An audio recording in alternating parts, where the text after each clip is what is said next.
ডাক বিভাগের যত কর্মচারী আছে অবিভাগীয় তারা আজকে রাস্তায় দাঁড়িয়েছে।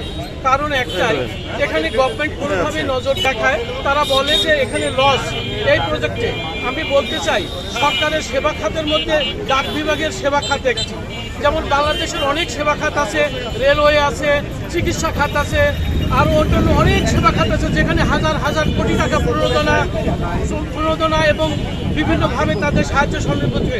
আজকে বাংলাদেশের 24,000 যে কর্মচারী আছে তাদের প্রতিটা পরিবারকে যদি আপনারা ন্যূনতম একটা বাঁচার মতো পথ করে দেন বা একটা সম্মানী ভাতা না দেন, তাহলে এই পরিবারগুলো অসহায়, তাহলে তারা কোথায় যাবে? তারা তো রাস্তায় দাঁড়াবে। এইটা কি দেখার জন্য গভর্নমেন্টের কোনো এখতিয়ার নেই? এবং মানব সেবার জন্য কি গভর্নমেন্ট কোনো কিছুই করবে না?